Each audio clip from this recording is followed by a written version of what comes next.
Service to others, putting other people first, loyalty, always there for you. Those of us who knew Dan for years were not surprised to hear these sentiments coming from his Colorado friends and his brothers and sisters in arms from the Colorado State Patrol. His friends from the Midwest, like me, who have known him since his days at St. Norbert College in De Pere, Wisconsin, have been saying these same things about Dan for decades. Dan was everybody's friend. At St. Norbert, everyone knew Dan by his nickname, Grover. He had many interests and was very active in the close-knit community of this small Catholic college just outside Green Bay. He thrived being in the middle of the action without being the center of attention. People naturally gravitated to him. Where Dan was usually turned out to be the place to be.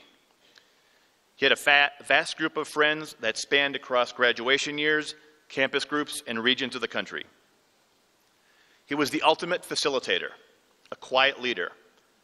Dan served as the editor of the college yearbook.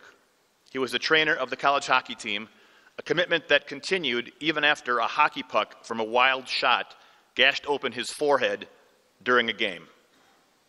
He sang in the college choral groups and in church choirs in Chicago after graduation. His commitment to serve saw him spend time teaching at an inner-city school in New York. For a time, he considered becoming a priest. His devotion to his brothers from Phi Sigma Kappa, a national social fraternity, was legendary. While in college and all these years since, Dan was always the most active, which means he was the brother we all looked up to and rallied behind because of his passion and commitment. As several brothers noted in the hundreds of posts made on Facebook since his passing, Dan was the glue that held us all together. He was the one rock we could always count on. He was a groomsman, usher, or singer in just about every wedding since college, including mine. He never missed wishing you or your kids a happy birthday. He remembered every anniversary and congratulated you on every celebration. He managed the master contact list for all of the guys, so if you needed a phone number or an address, Dan had it. He took and shared pictures at every event. He was social media and Google before they were such things. He was also spell check before that was a thing. Rarely would a fraternity brother or friend submit a term paper to a professor without Dan's careful review. As an English major, he was very particular about grammar and spelling. He also loved literature, even when he procrastinated the entire semester and had to read a 400-page novel in 2 days, which I saw him do many times. Dan was always up for just about anything. Get the guys together to play cards? Dan either planned it or was the first to confirm. Hearts and euchre were his favorite card games. A raft or canoe trip down a lazy Wisconsin river? Count Dan in. A ski trip? Dan was there. Drive halfway across the country to see Jimmy Buffett? Mark Dan down as a yes. Borrow his parents' RV and drive 10 friends to spring break? No problem. I don't know how you let him do that. Dan was also there when friends were in need. Girlfriend dump you? You get a ride from the airport at 2 a.m.? Move a couch? Need to get home safely at bar time? Just need somebody to listen to you? Dan made the time, sometimes hours and days at a time, and never complained or expected anything in return. We always used to say that if any of Grover's friends were on a hospital bed and needed a kidney, Dan would be on the first plane out to give you one of his, even if it wasn't a match. Dan was also extremely devoted to his family. Much of what shaped Dan into who he was came from his loving parents and siblings. He never missed baptisms, holidays, birthdays, or special events, which for the last 12 years meant traveling from Colorado to Chicago regularly. When his parents recently became ill, Dan asked his siblings what he could do and when he could come to lend his support. After driving across the country, Dan slept in the hospital for several days straight to be there with his father and to give his Chicago-based siblings some time off from their constant hospital presence. He was a loyal son, brother, uncle, and role model to the Groves family. Music was a big part of Dan's life. As was mentioned before, he was the go-to DJ for all the happening campus parties and events. His memory for songs, obscure bands, and artists was unbelievable. He could relate a song to a moment in time with pinpoint accuracy. He would remember events, who was there, what songs were playing, and remind you of them every time something triggered his memory. He would routinely make Facebook posts or pick up the phone to say he had heard a song that reminded him of you. He made mixtapes and CDs for friends with songs Dan felt were special and relevant to that friendship. One friend who was traveling and singing on a cruise ship for 6 months received a mixtape from Dan with songs about travel, the ocean, and the journey of finding yourself. He loved to attend concerts and regularly traveled the country to see his favorite acts perform.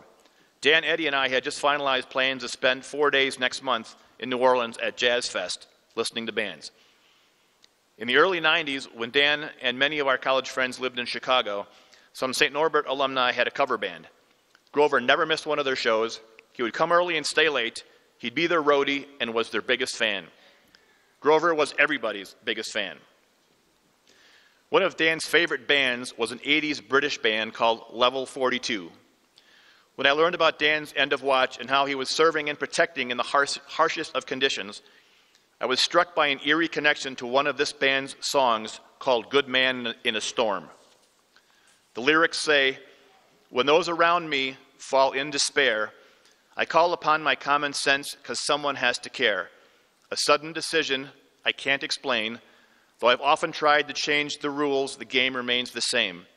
I've played the part so many times it fits me like a glove, but I'm the victim in the bitter end. I know you need me to be strong. You always need me to be a good man in a storm." To his colleagues at the Colorado State Patrol, thank you for being good men and women in these recent storms and all the storms that came before and are yet to come. Thank you for being loyal brothers, sisters, and comrades to Dan. He had so much respect for all of you, for the badge, the uniform, and your mission to protect and serve. Remember as you embark on your next shift that Dan is there with you. To the people of Colorado, thank you for welcoming Dan and for allowing him to serve you these last 12 years. Knowing Dan died doing what he loved eases the pain of his passing only slightly, but your outpouring of support has been overwhelming and is so appreciated by his family and his friends here, back in the Midwest, and across the country. He loved this state and its people. So what's the lesson in all this? How can we move forward from Dan's death in a way he would expect from each and every one of us? He'd want us to follow our dreams, to put in the necessary work to achieve them, even if that means moving halfway across the country. He'd want us to follow our dreams, even if those dreams resulted in making the ultimate sacrifice. He'd want us to cherish family, to embrace God or whatever higher power you look to for strength. He'd want us to forge deep, sincere friendships. He'd want us to live life to the fullest and take time to listen to that music, ski that powder run, attend that gathering halfway across the country on a moment's notice. He would also demand that we slow down on the roads, yield the right-of-way to emergency personnel, tow truck operators, snowplow drivers, and construction workers.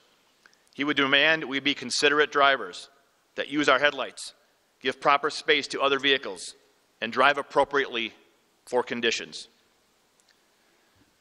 I can only imagine what Dan's reaction would be to all of this.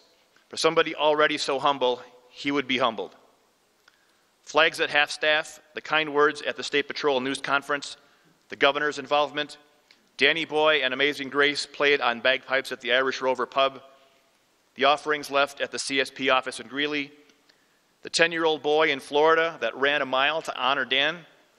He'd say he doesn't deserve any of this, but he'd be the only one who thinks that. So thank you, Grover. Thank you, Dan. Thank you for your service to others.